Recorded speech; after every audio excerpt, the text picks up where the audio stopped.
Isiguraduhin mo. Wala po kayo makukuha sa akin. Kahit patayin kita! Habang kausap ni JB sila Lola Sara ay umatake yung sakit niya kaya nanginginig naman yung braso niya pero nilalabanan niya. Sabay nakiusap siya sa matanda na sumama na sila sa kanya para magiging ligtas sila na agad namang tinanong ni Lola Sara kung hindi pa sila mamamatay kaya agad pinasigurado ni JB na hindi yun mangyayari. Habang pababa na sana si Gab sa hagdan ay saktong makakasalubong niya yung isang lalaki na kalaban pero biglang may tumawag sa cellphone ng lalaki kaya napahinto ang dalaga kung saan sinabihan ng lalaki yung kausap niya na walang kalaban sa area niya. Na pinigilan naman ni Gab na magpaputok ito lalo't yun ang utos ni Greg para maprotektahan nila yung mga hostages. Pinuntahan naman ni Muñoz yung mga hostages na agad namang nagbaw yung mga tauhan niya sa kanya. Takot na takot yung mga hostages sa sandaling yan na sinabihan niya silang nagagalak siya na makakasama niya silang lahat sa sandaling yun dahil nagtipon-tipon sila para magbigay pugay.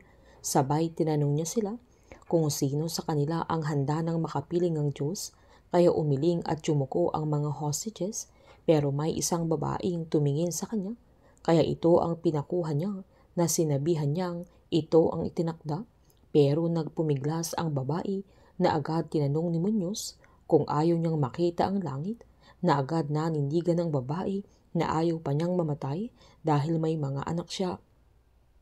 Agad namang tumayo si Danilo na siya ang manager ng hotel kung saan hiniling niya kay Muñoz na siya na lang ang patayin nila, wag lang ang mga tao niya. Sabay sinabihan niya ang mga hostages na siya ang boss nila kaya hindi sila pababayaan na pinamukha niya kay Muñoz na matatapos din ang kasamaan niya. Pinaluhod nila si Danilo na agad niyang sinabihang wala silang kasalanan kay Muñoz.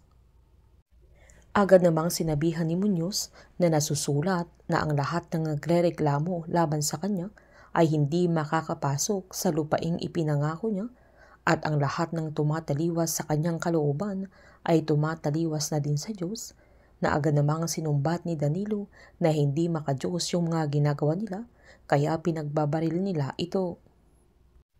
Agad namang tinimbre ni Max sa team na may pinatay na naman si Muñoz.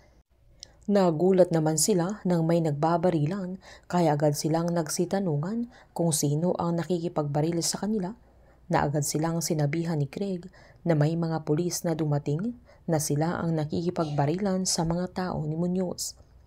Agad namang tinimbre ni JB na papunta na sila sa exit area na agad niyang hiniling kay Max na i-check niya yung mga area na pwede nilang daanan. Pinaalalahanan ni Greg ang team na kailangan nilang bilisang kumilos pero mag-stick pa rin sila sa plano na sigurado siyang gaganti si Muñoz. Habang takot naman ang mga estudyante dahil sa nagbabarilan, kasama nila ang kanilang coach na agad silang nagtago sa top floor.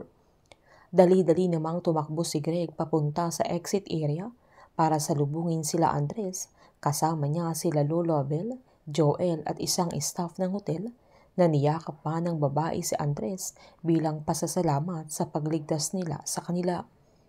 Mas lalong magagalit si Muñoz dahil sa pagsugod ng mga pulis at pagpatay ni Andres sa mga tauhan niya. Babalik naman si Joel sa loob kaya makukuha siya ni Jerry na mas magiging delikado na naman ang lahat.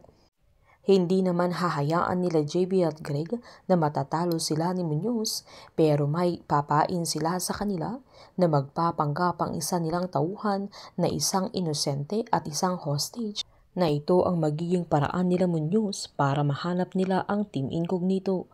Painit ng painit ang mga tagpo, sabay-sabay po nating subaybayan ang advance episode ng Incognito dito lamang po sa aking channel. Patuloy lamang po manood at mag-subscribe para ma-update po kayo sa mga susunod na episode.